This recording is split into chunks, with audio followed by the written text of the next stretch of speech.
आप सुन रहे हैं जगत गुरु तत्वदर्शी संत रामपाल जी महाराज द्वारा लिखित पुस्तक ज्ञान गंगा। भूमिका। अनादिकाल से ही मानव परम शांति, सुख व अमृत की खोज में लगा हुआ है। वह अपने सामर्थ्य के अनुसार प्रयत्न करता आ रहा है, लेकिन उसकी यह चाहत कभी पूर्ण नहीं हो पा रही है। ऐसा इसलिए है कि उसे इस चाहत को प्राप्त करने के मार्ग का पूर्ण ज्ञान नहीं है। सभी प्राणी चाहते हैं कि कोई कार्य न करना पड़े, खाने को स्वादिष्ट भोजन मिले, पहनने को सुंदर वस्त्र मिले, रहने को आलीशान भवन हो, घूमने के लिए सुंदर पार्क हो, मनोरंजन करने के लिए मधुर मधुर संगीत हो, नाचे गाए, खेले कूदें, मौज मस्ती मनाए और कभी बीमार न हो, कभी बूढ़े न हो और कभी मृत्यु न होवे आदि आदि। परंतु जिस संसार में हम रह रहे हैं, यहाँ न तो ऐसा कहीं पर नजर आता है और न ही ऐसा संभव है, क्योंकि यह लोक नाशवान है। इस लोक की हर वस्तु भी नाशवान है और इस लोक का राजा ब्रह्मकाल है, जो 1,00,000 मानव सूक्ष्म शरीर खाता है। उसने सब प्राणियों को कर्म, भ्रम व पाप पुण्य रूपी जाल में उलझाकर 3 लोक के पिंजरे में कैद किए हुए है। कबीर साहेब कहते हैं कि कबीर 3 लोक पिंजरा भया, पाप पुण्य 2 जाल, सभी जीव भोजन भये, एक खाने वाला काल, गरीब एक पापी एक पुनी आया, एक है सूम दलेल रे, बिना भजन कोई काम नहीं आवे, सब है जम की जेल रे। कर्म भ्रम कर्म बराबर सिद्धांत, जैसा करोगे वैसा प्राप्त करोगे यानी भरोगे। भ्रम बराबर संशय युक्त ज्ञान, जो वेदों तथा गीता में काल ब्रह्म ने प्रदान किया है। उदाहरणार्थ फॉर एग्जाम्पल, गीता अध्याय 15 श्लोक 1 से 4 में तथा अध्याय 4 श्लोक 31, 32, 34, अध्याय 7 श्लोक 18 में गीता ज्ञान दाता ब्रह्म ने कहा है कि यह संसार रूपी वृक्ष है। इसकी जड़ें यानी रूट्स ऊपर हैं तथा तीनों गुण रूपी शाखाएं नीचे हैं। जो इस संसार रूपी वृक्ष के विषय में पूर्ण जानकारी बताए, वह पूर्ण संत अर्थात तत्वदर्शी संत है। जैसे तना कौन प्रभु है, डार कौन तथा तीनों शाखाएं कौन प्रभु है। यहाँ विचार काल में अर्थात जो गीता ज्ञान में तुझे बता रहा हूँ, मुझे इस संसार की रचना का ज्ञान नहीं है, क्योंकि मुझे इसके आदि यानी प्रारंभ का तथा अंत यानी अंतिम सिरे का ज्ञान नहीं है। इसलिए किसी तत्वदर्शी संत की खोज कर उस तत्वदर्शी संत के बताए भक्ति मार्ग यानी वे ऑफ वर्शिप अनुसार साधना करके उस परम पद व परमेश्वर की खोज करनी चाहिए, जहाँ जाने के पश्चात साधक पुनः लौटकर संसार में नहीं आता, अर्थात पूर्ण मोक्ष प्राप्त करता है। जिस पूर्ण परमात्मा से इस संसार रूपी वृक्ष का विस्तार हुआ है, अर्थात जिस परमेश्वर ने इस सृष्टि की रचना की है, उसी की पूजा करनी चाहिए। मैं यानी गीता ज्ञानदाता भी उसी परमेश्वर की शरण में हूँ। गीता अध्याय 3 श्लोक 31-32 में कहा है, गीता में जो ज्ञान दिया है यह मेरा मत यानी विचार है। भले ही यह पूर्ण नहीं है, फिर भी अन्य साधनाएं जो शास्त्र विधि रहित है उनसे श्रेष्ठ है। जो मेरे मत अनुसार साधना नहीं करता, वह व्यर्थ प्रयत्न कर रहा है। पूर्ण परमात्मा की साधना से मिलने वाले लाभ की तुलना में गीता अध्याय 7 श्लोक 18 में गीता ज्ञान दाता ने अपनी साधना से मिलने वाले लाभ को भी अनुत्तम बताया है। इस प्रकार काल ब्रह्म द्वारा बताया ज्ञान धर्म युक्त है। वह नहीं चाहता कि कोई प्राणी इस पिंजरे रूपी कैद से बाहर निकल जाए। वह यह भी नहीं चाहता कि जीव आत्मा को अपने निज घर सतलोक का पता चले। इसलिए वह अपनी त्रिगुणी माया से हर जीव को भ्रमित किए हुए है। फिर मानव को ये उपरोक्त चाहत कहाँ से उत्पन्न हुई है? यहाँ ऐसा कुछ भी नहीं है। यहाँ हम सबने मरना है, सब दुखी व अशांत हैं। जिस स्थिति को हम यहाँ प्राप्त करना चाहते हैं, ऐसी स्थिति में हम अपने निज घर सतलोक में रहते थे। काल ब्रह्म के लोक में स्व इच्छा से आकर फंस गए और अपने निज घर का रास्ता भूल गए। कबीर साहेब कहते हैं कि इच्छा रूपी खेलन आया, ताते सुख सागर नहीं पाया। इस काल ब्रह्म के लोक में शांति व सुख का नामो निशान भी नहीं है। त्रिगुणी माया से उत्पन्न काम, क्रोध, लोभ, मोह, अहंकार, राग, द्वेष, हर्ष, शोक, लाभ, हानि, मान, बड़ाई रूपी अवगुण हर जीव को परेशान किए हुए हैं। यहाँ एक जीव दूसरे जीव को मार कर खा जाता है, शोषण करता है, इज्जत लूट लेता है, धन लूट लेता है, शांति छीन लेता है। यहाँ पर चारों तरफ आग लगी है। यदि आप शांति से रहना चाहोगे तो दूसरे आपको नहीं रहने देंगे। आपके न चाहते हुए भी चोर चोरी कर ले जाता है, डाकू डाका डाल ले जाता है, दुर्घटना घट जाती है, किसान की फसल खराब हो जाती है, व्यापारी का व्यापार ठप हो जाता है, राजा का राज छीन लिया जाता है, स्वस्थ शरीर में बीमारी लग जाती है, अर्थात यहाँ पर कोई भी वस्तु सुरक्षित नहीं। राजाओं के राज, इज्जतदार की इज्जत, धनवान का धन, ताकतवर की ताकत और यहाँ तक कि हम सभी के शरीर भी अचानक छीन लिए जाते हैं। माता पिता के सामने जवान बेटा बेटी मर जाते हैं, दूध पीते बच्चों को रोते बिलखते छोड़कर मात पिता मर जाते हैं, जवान बहनें विधवा हो जाती हैं और पहाड़ से दुखों को भोगने को मजबूर होते हैं। विचार करें कि क्या यह स्थान रहने के लायक है, लेकिन हम मजबूरी वश यहाँ रह रहे हैं क्योंकि इस काल के पिंजरे से बाहर निकलने का कोई रास्ता नजर नहीं आता और हमें दूसरों को दुखी करने की व दुख सहने की आदत सी बन गई।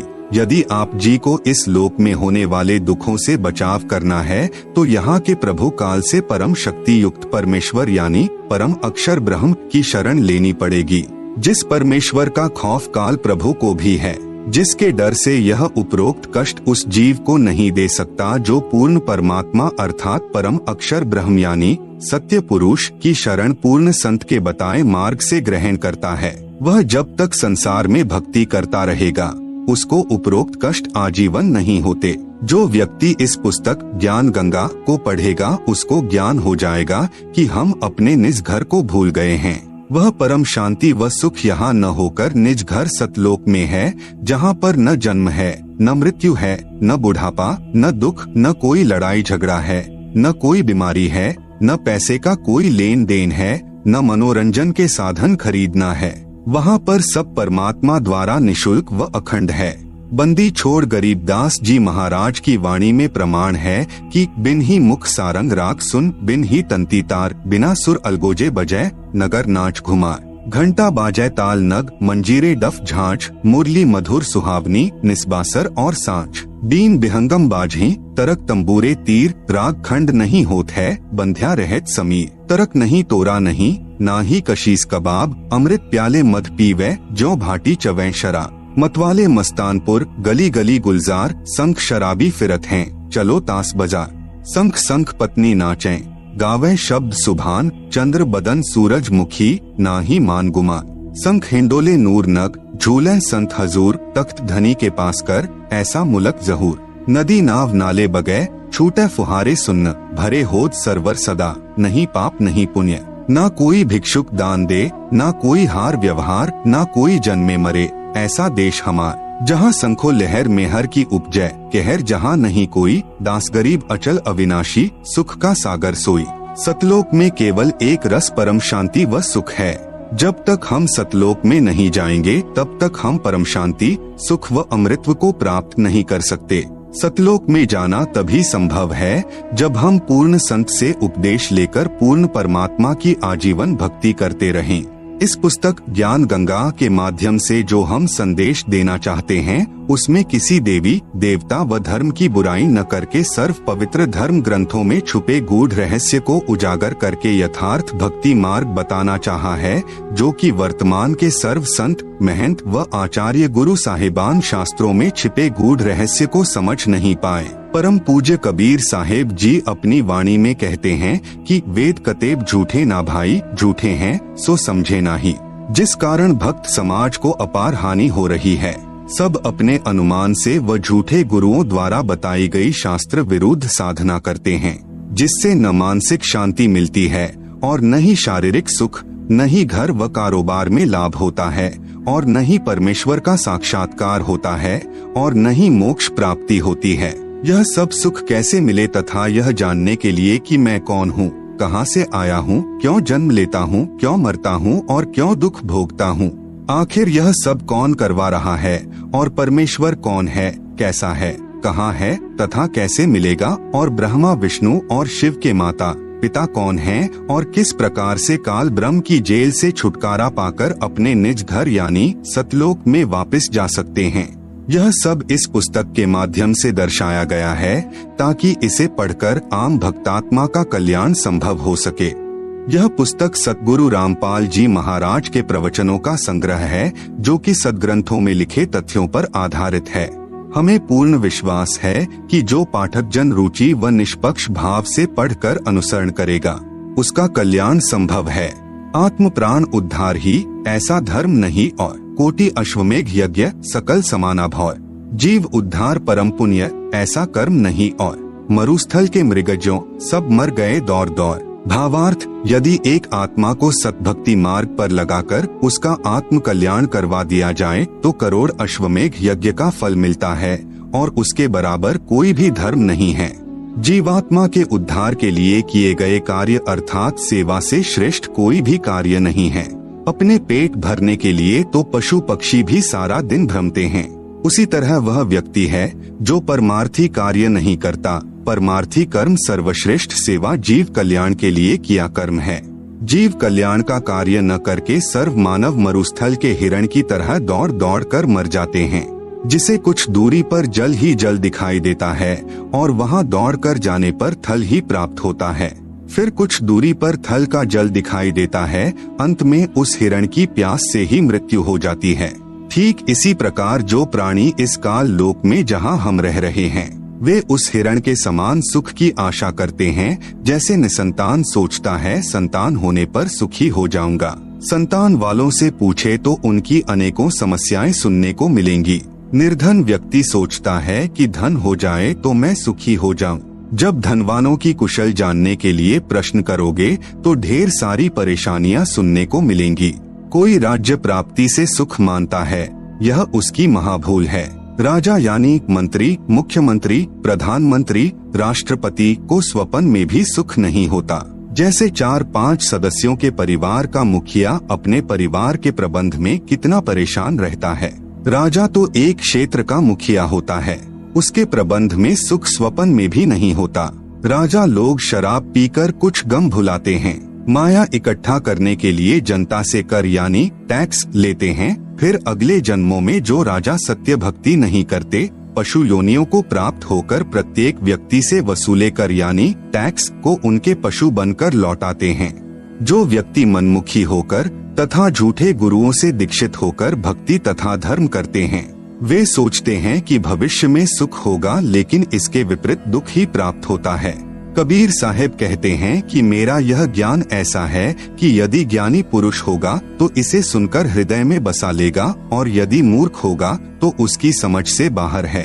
कबीर, ज्ञानी हो तो हृदय लगाई, मूर्ख हो तो गम ना पाई। अधिक जानकारी के लिए कृपया प्रवेश करें इस पुस्तक ज्ञान गंगा में। इस पुस्तक को पढ़कर सुप्रीम कोर्ट के वरिष्ठ अधिवक्ता श्री सुरेश चंद्र ने कहा, इस पुस्तक का नाम तो ज्ञान सागर होना चाहिए।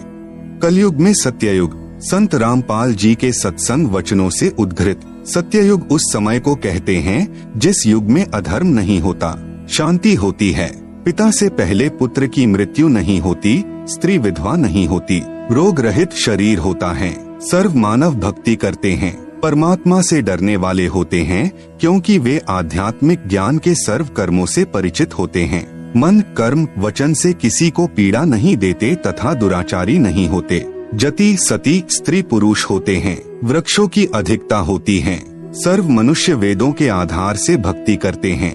वर्तमान में कलयुग है, इसमें अधर्म बढ़ चुका है। कलयुग में मानव की भक्ति के प्रति आस्था कम हो जाती है, या तो भक्ति करते ही नहीं, यदि करते हैं तो शास्त्र विधि त्याग कर मनमानी भक्ति करते हैं, जो श्रीमद् भगवत गीता अध्याय 16 श्लोक 23-24 में वर्जित हैं, जिस कारण से परमात्मा से जो लाभ वांछित होता है वह प्राप्त नहीं होता।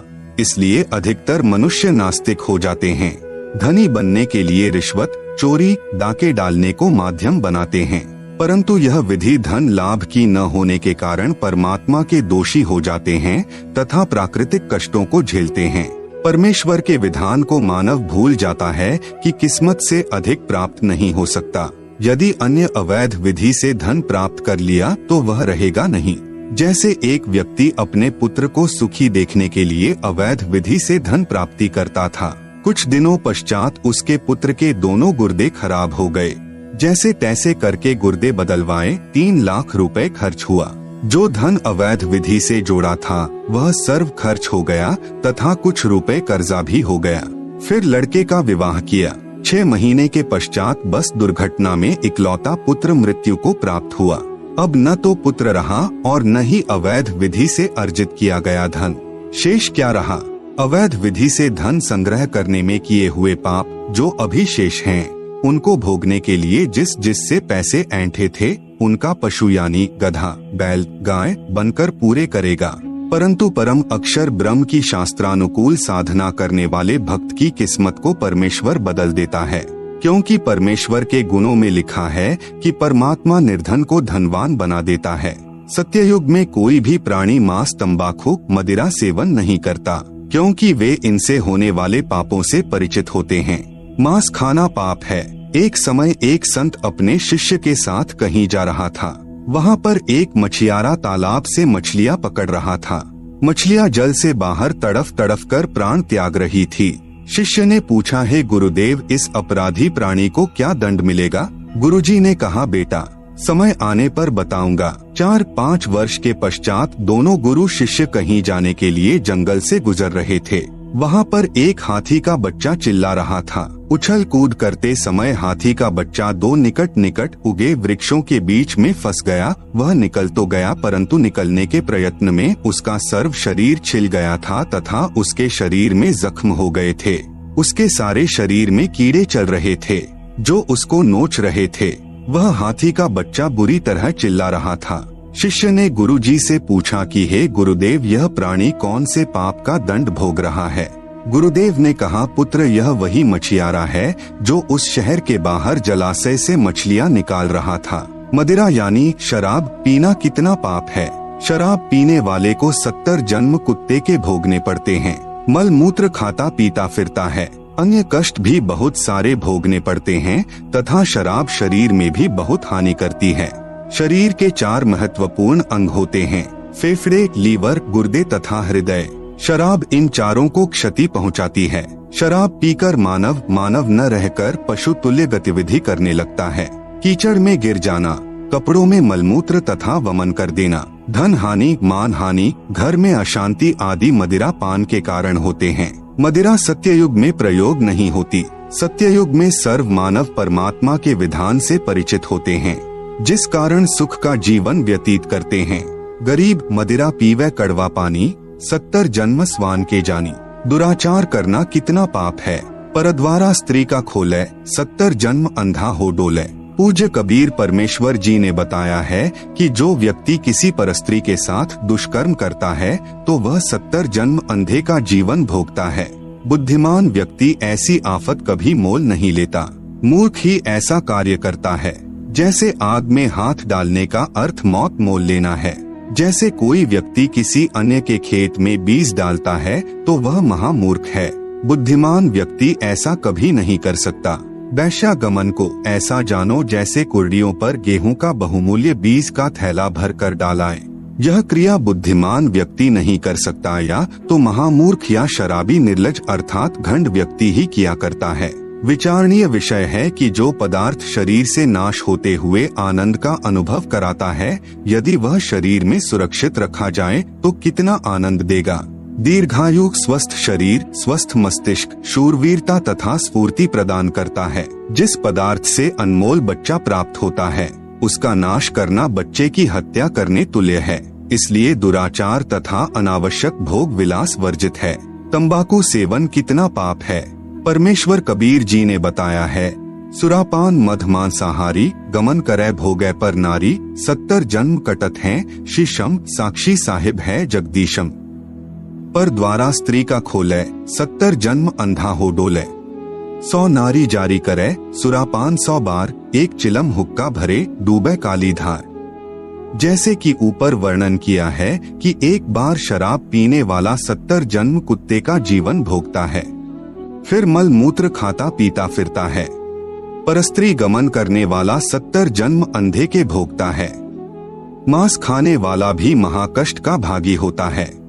उपरोक्त सर्व पाप 100 बार करने वाले को जो पाप होता है, वह एक बार हुक्का पीने वाले अर्थात तंबाकू सेवन करने वाले को सहयोग देने वाले को होता है।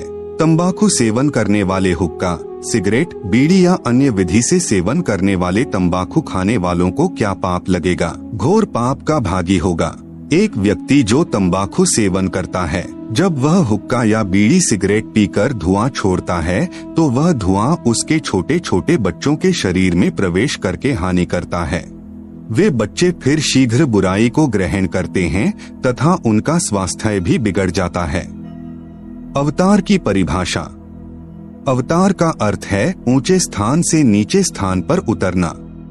विशेषकर यह शुभ शब्द उन उत्तम आत्माओं के लिए प्रयोग किया जाता है जो धरती पर कुछ अद्भुत कार्य करते हैं, जिनको परमात्मा की ओर से भेजा हुआ मानते हैं या स्वयं परमात्मा ही का पृथ्वी पर आगमन मानते हैं। श्रीमद् भगवत गीता अध्याय 15 श्लोक 1 से 4 तथा 16-17 में 3 पुरुषों यानी प्रभुओं का ज्ञान है। नंबर 1, क्षर पुरुष जिसे ब्रह्म भी कहते हैं, जिसका ओम नाम साधना का है, जिसका प्रमाण गीता अध्याय 8 श्लोक 13 में है। नंबर 2, अक्षर पुरुष जिसको परब्रह्म भी कहते हैं, जिसकी साधना का मंत्र तत् जो सांकेतिक है, प्रमाण गीता अध्याय 17 श्लोक 23 में है। नंबर 3, उत्तम पुरुष तू अन्य मतलब श्रेष्ठ पुरुष परमात्मा तो उपरोक्त दोनों पुरुषों यानी क्षर पुरुष तथा अक्षर पुरुष से अन्य है।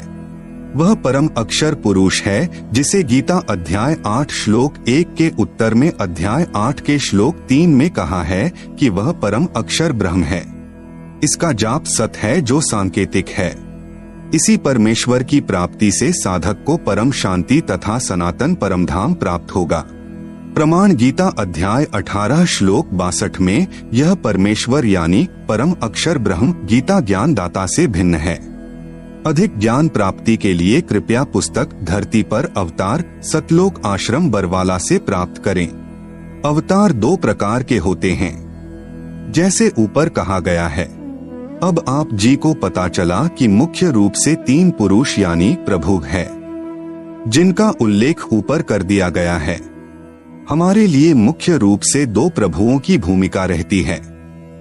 नंबर 1, क्षर पुरुष यानी ब्रह्म जो गीता अध्याय 11 श्लोक 32 में अपने आप को काल कहता है। नंबर 2, परम अक्षर पुरुष यानी परम अक्षर ब्रह्म जिसके विषय में गीता अध्याय 8 श्लोक 3 तथा 8, 9, 10 में तथा गीता अध्याय 18 श्लोक 62 अध्याय 15 श्लोक 1 से 4 तथा 17 में कहा है। ब्रह्म यानी काल के अवतारों की जानकारी। गीता अध्याय 4 का श्लोक 7, यदा यदा हि धर्मस्य ग्लानिर्भवति भारत अभ्युत्थानमधर्मस्य तदात्मानं सृजाम्यहम्। यदा यदा हि धर्मस्य ग्लानिः भवति भारत अभ्युत्थानम् अधर्मस्य तदा आत्मानं सृजामि अहम्। अनुवाद भारत यानी हे भारत, यदा यदा यानी जब जब, धर्मस्य यानी धर्म की, ग्लानियः यानी हानि और अधर्मस्य यानी अधर्म की, अभ्युत्थानम यानी वृद्धि, भवति यानी होती है, तदा यानी तब, तब ही यानी ही, अहम यानी मैं, आत्मानम यानी अपना अंश अवतार, सृजामि यानी रचता हूँ अर्थात उत्पन्न करता हूँ। जैसे श्रीमद् भगवत गीता अध्याय 4 श्लोक 7 में गीता ज्ञान दाता ने कहा है कि जब जब धर्म में घृणा उत्पन्न होती है, धर्म की हानि होती है तथा अधर्म की वृद्धि होती है, तो मैं काल यानी ब्रह्म यानी क्षर पुरुष अपने अंश अवतार सृजन करता हूँ अर्थात उत्पन्न करता हूँ। जैसे श्री रामचंद्र जी तथा श्री कृष्ण चंद्र जी को काल ब्रह्म ने ही पृथ्वी पर उत्पन्न किया था, जो स्वयं श्री विष्णु जी ही माने जाते हैं। इनके अतिरिक्त 8 अवतार और कहे गए हैं, जो श्री विष्णु जी स्वयं नहीं आते अपितु अपने लोक से अपने कृपा पात्र पवित्र आत्मा को भेजते हैं। वे भी अवतार कहलाते हैं। कहीं कहीं पर 25 अवतारों का भी उल्लेख पुराणों में आता है। काल ब्रह्म यानी क्षर पुरुष के भेजे हुए अवतार पृथ्वी पर बढ़े अधर्म का नाश कत्लेआम अर्थात संहार करके करते हैं।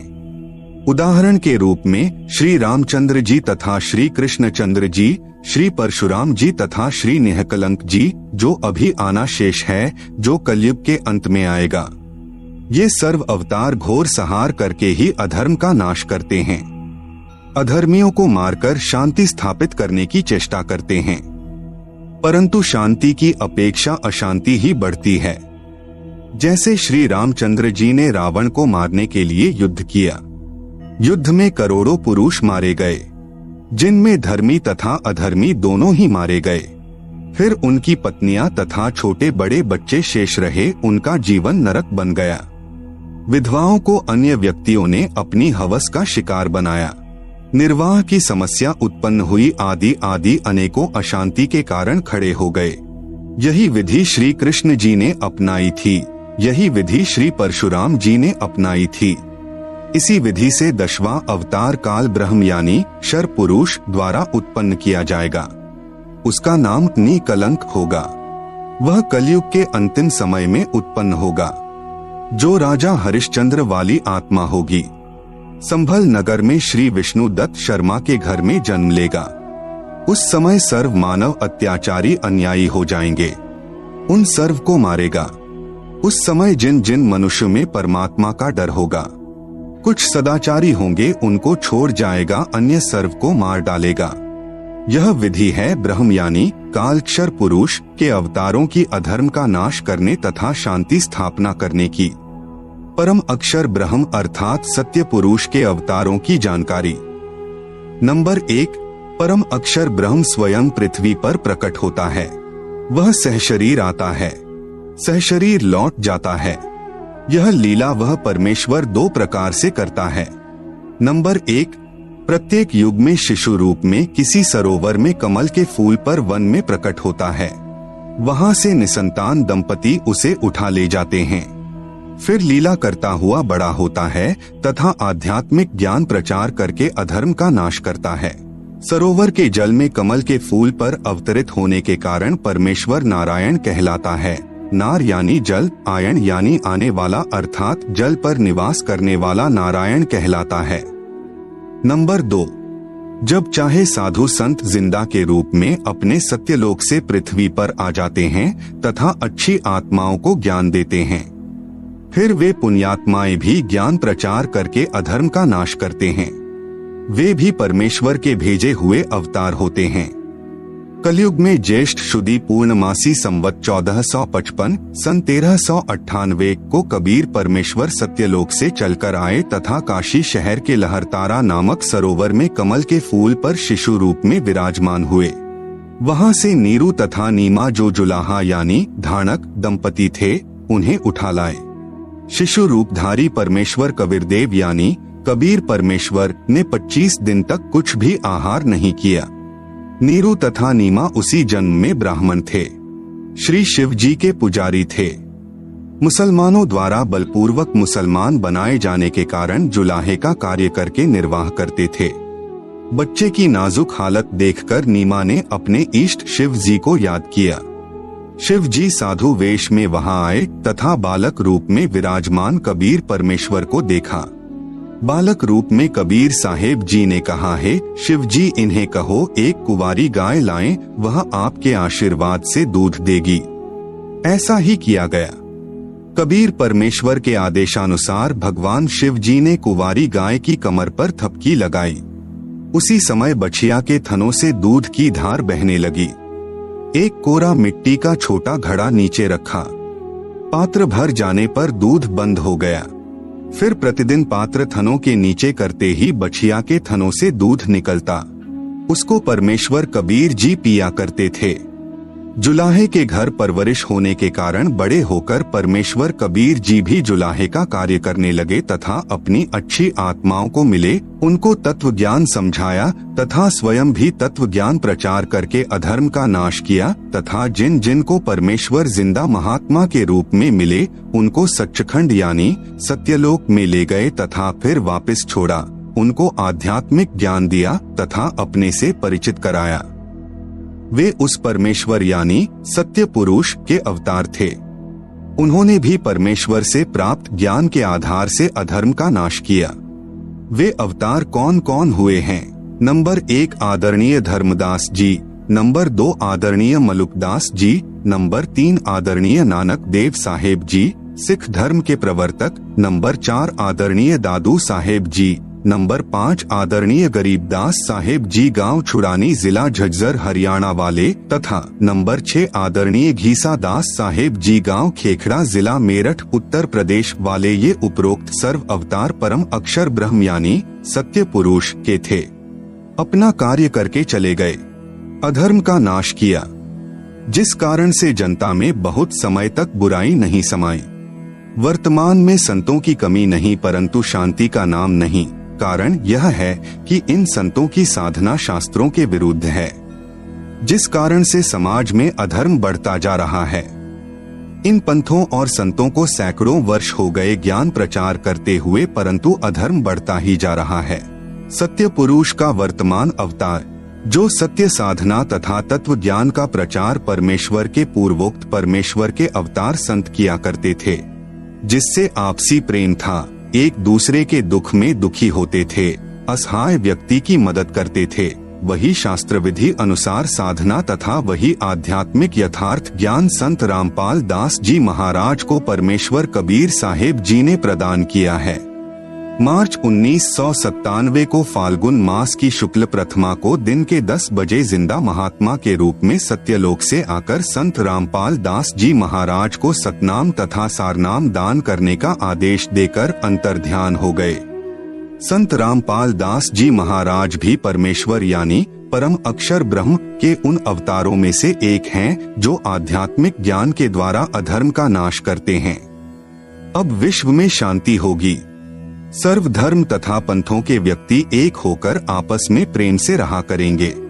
राजनेता भी निर्भिमानी, न्यायकारी तथा परमात्मा से डरकर कार्य करने वाले होंगे। जनता के सेवक बनकर निष्पक्ष कार्य किया करेंगे। धरती पर पुनः सत्ययुग जैसी स्थिति होगी। वर्तमान में धरती पर वह अवतार संत रामपाल दास जी हैं। अब घर घर में परमेश्वर के ज्ञान की चर्चा होगी। जहां गांव व शहरों में तथा पार्कों में बैठकर ताश खेलते हैं, कोई राजनीतिक बातें करता है, कोई अपने पुत्रों तथा पुत्र वधुओं की अच्छे या निकम्मे होने की चर्चा करते हैं, वहां परमेश्वर की महिमा की चर्चा होगी तथा ज्ञान गंगा पुस्तक में लिखे ज्ञान पर विचार हुआ करेगा। परमात्मा की महिमा करने मात्र से भी जीव पुण्य का भागी बनता है। फिर शास्त्र विधि अनुसार साधना करके जीवन सुखी बनाएंगे तथा आत्म कल्याण कराएंगे। धरती पर कलयुग में सत्ययुग जैसा समय आएगा। संत रामपाल दास जी महाराज ही वर्तमान में वास्तव में धरती पर अवतार हैं। अधिक जानकारी के लिए कृपया पढ़े पुस्तक धरती पर अवतार संपूर्ण। अमेरिका की महिला भविष्यवक्ता फ्लोरेंस की महत्वपूर्ण भविष्यवाणी। अमेरिका की विश्व विख्यात भविष्यवक्ता फ्लोरेंस ने अपनी भविष्यवाणियों में कई बार भारत का जिक्र किया है।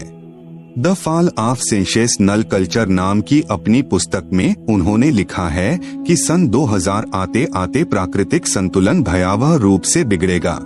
लोगों में आक्रोश की प्रबल भावना होगी। दुराचार पराकाष्ठा पर होगा।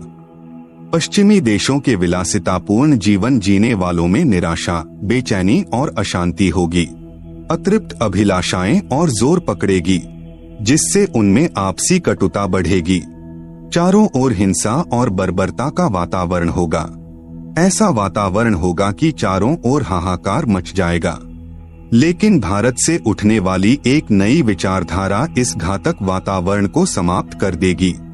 वह विचारधारा वैज्ञानिक दृष्टि से सामंजस्य और भाईचारे का महत्व समझाएगी। वह यह भी समझाएगी कि धर्म और विज्ञान में आपस में विरोध नहीं है।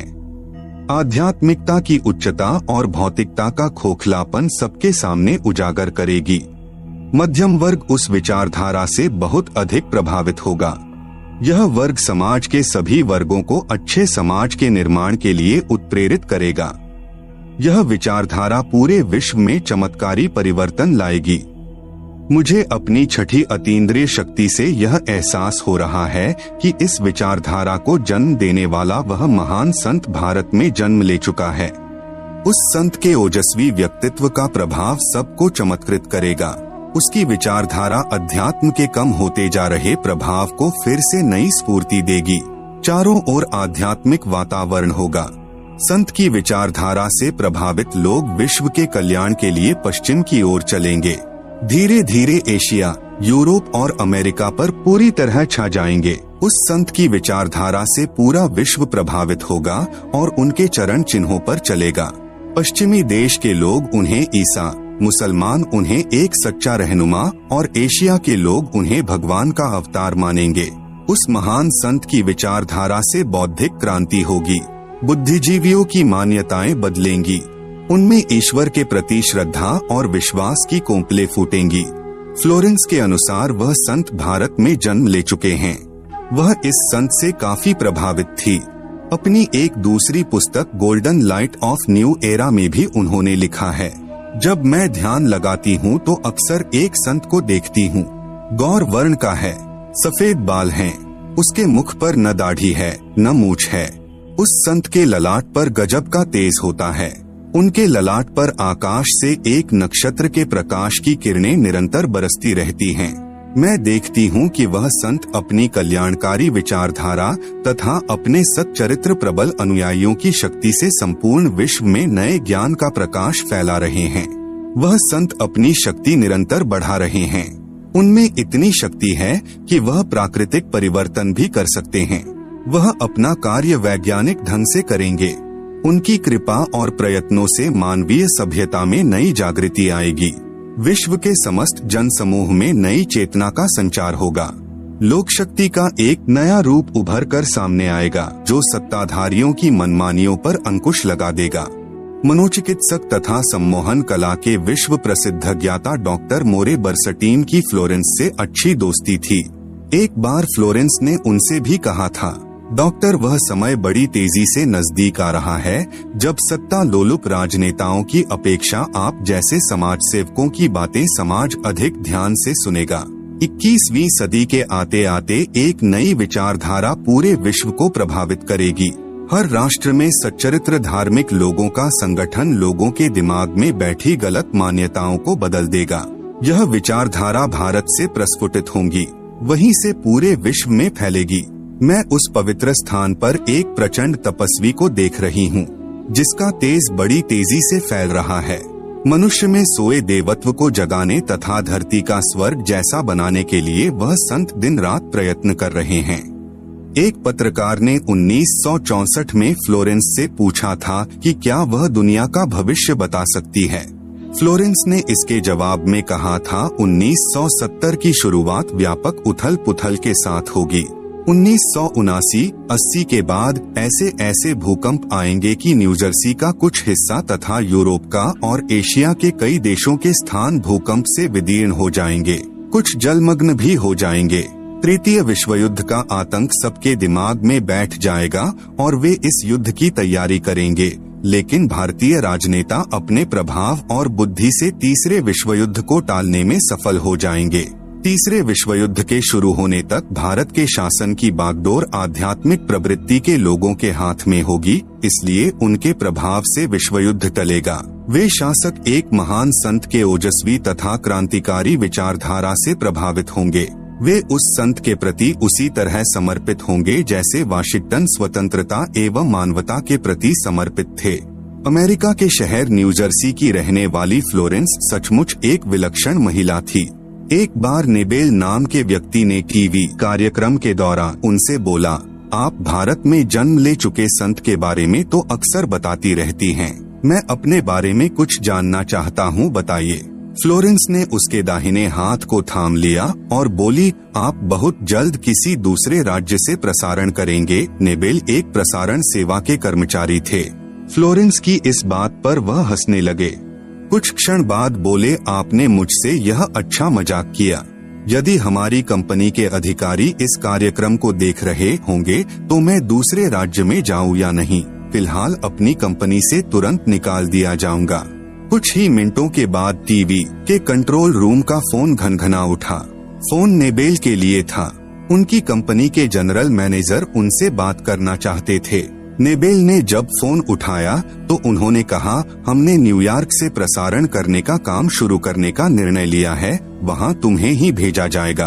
अभी यह बात गुप्त रखना, इसकी घोषणा कल की जाएगी। मैं टीवी पर फ्लोरेंस के साथ तुम्हारी बातचीत देख रहा था। फ्लोरेंस ने तुम्हारे विषय में जो बताया है वह पूरी तरह सच है। आश्चर्य है कि उन्हें यह बात कैसे मालूम हो गई। नेबेल फ्लोरेंस का चेहरा देखता रह गया। कुछ पत्रकारों ने उनसे एक बार पूछा था कि वह भविष्य को कैसे देख लेती हैं तथा गायब व्यक्ति या वस्तुओं का पता कैसे लगा लेती हैं, तो फ्लोरेंस ने बताया, मुझे स्वयं नहीं मालूम कि ऐसा कैसे संभव हो जाता है।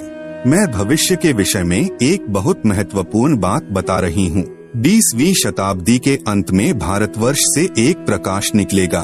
यह प्रकाश पूरी दुनिया को उन दैवी शक्तियों के विषय में जानकारी देगा जो अब तक हम सभी के लिए रहस्यमय बनी हुई हैं। देवी शक्तियों की जानकारी जो संत रामपाल दास जी महाराज द्वारा बताई गई है। कृपया पढ़ें इसी पुस्तक के पृष्ठ 22 पर। सृष्टि रचना, एक दिव्य महापुरुष द्वारा यह प्रकाश पूरे विश्व में फैलेगा। वह सभी को सतमार्ग पर चलने की प्रेरणा देगा। समस्त दुनिया में एक नई सोच की ज्योति फैलेगी। जब मैं ध्यानावस्था में होती हूँ तो अक्सर यह दिव्य महापुरुष मुझे दिखाई देते हैं।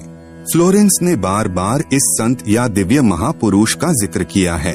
साथ ही यह भी बताया है कि उत्तरी भारतवर्ष के एक पवित्र स्थान पर वह मौजूद हैं। सज्जनों, उपरोक्त भविष्यवाणी तथा वर्तमान वाणी है जो परम संत रामपाल महाराज जी पर खरी उतरती है।